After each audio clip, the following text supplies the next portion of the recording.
Barrister রুমিন ফারহানা এমপিকে আমি ধন্যবাদ জানাবো এবং অবশ্যই সাধুবাদ জানাবো। রুমিন ফারহানা যেন প্রতিবাদের এই ধরন সেটি অব্যাহত রাখেন।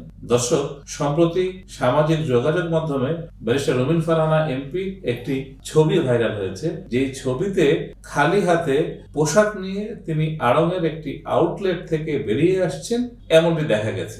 কেন পোশাক হাতে রুমিন ফারহানা বেরিয়ে আসলেন, কেন তার হাতে শপিং ব্যাগ নেই, এই প্রশ্নটি খুব সঙ্গত কারণে উঠেছে।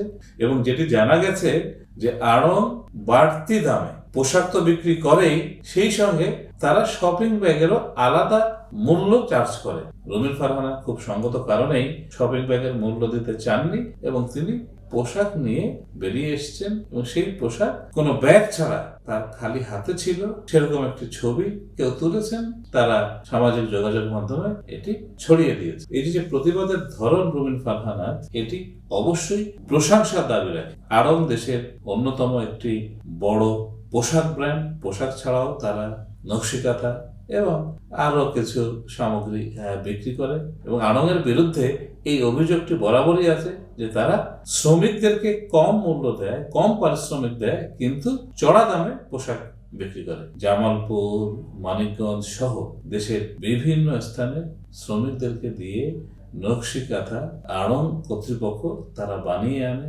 এবং একটা কাঁথা কিন্তু তারা কয়েক হাজার টাকা মূল্যে বিক্রি করে। কিন্তু খোঁজ নিয়ে এটা জানতে পারবো যে সেই শ্রমিকদের পারিশ্রমিক কিন্তু অত্যন্ত কম। রুমিন ফারহানার মতো এরকম সবাই যদি এইভাবে প্রতিবাদী হয়ে ওঠে, তাহলে কিন্তু আড়ং কর্তৃপক্ষ অবশ্যই নড়ে চড়ে বসতে বাধ্য হবে, এটা আমি বিশ্বাস করি।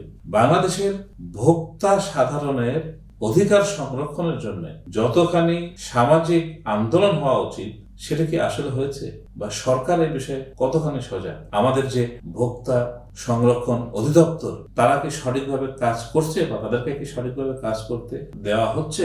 আড়ংয়ের মতো বাংলাদেশের যে দেশীয় ব্র্যান্ডগুলো আছে, সেই ব্র্যান্ডগুলো কিন্তু বিভিন্ন উৎসব উপলক্ষে চড়া মূল্যে পোশাক বিক্রি করে, বা পোশাক ছাড়াও জুতা এবং অন্যান্য সামগ্রী বিক্রি করে, এবং যখনই কোনো একটা উৎসব আসে কয়েক গুণ মূল্য বাড়িয়ে দেওয়া হয়। আপনি ইলিয়ান নামে একটি দেশীয় পাঞ্জাবি বিক্রেতা, তারা 25,000 টাকা মূল্য পর্যন্ত পাঞ্জাবি বিক্রি করে। কিন্তু আসলে কি একটা পাঞ্জাবির মূল্য 25,000 টাকা হওয়া উচিত?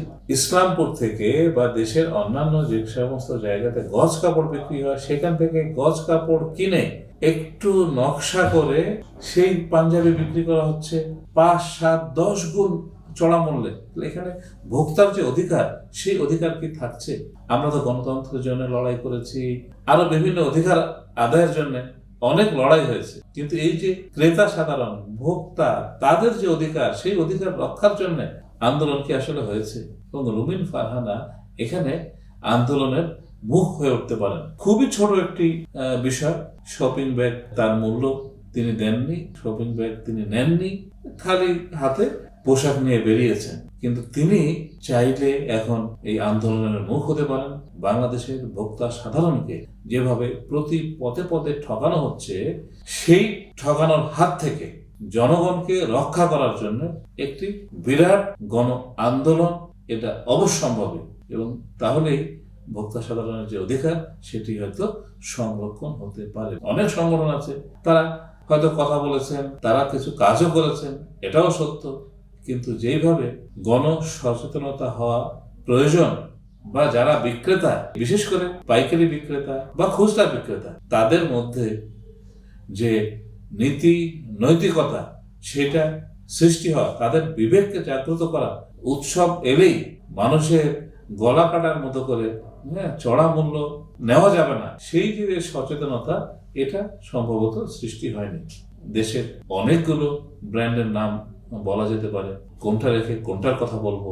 হ্যাঁ, বলতে পারি ক্যাটসাইয়ের কথা, সেইলরের কথা, লা রিভের কথা, অথবা আর্টিসান, একটাসি, অঞ্জন, রং, এরা প্রত্যেকেই কিন্তু উৎসব উপলক্ষে কয়েক গুণ বেশি মূল্যে তাদের যে সামগ্রী সেটা বিক্রি করে। কিন্তু দেশের যে সরকার, যে ভোক্তা অধিকারের জন্য যে অধিদপ্তর, সেই অধিদপ্তরের পর্যাপ্ত লোকবল নেই, এবং যদি সেই লোকবল থেকেও থাকে তারা কাজ করতে পারে না, তাদেরকে কাজ করতে দেওয়া হয় না, তারা বিভিন্ন বাধা বিপত্তির সম্মুখীন হন। এই যে সমস্ত ব্যবসায়ী সংগঠন তারা রাজনৈতিক পৃষ্ঠপোষকতা পান, এটা অবিলম্বে বন্ধ হতে হবে। যেহেতু আমরা দেশের সব ক্ষেত্রে সংস্কারের কথা বলছি, সংস্কারের জন্য এত আন্দোলন হয়েছে, তো এই সংস্কারটা এই ক্ষেত্রে কেন হবে না?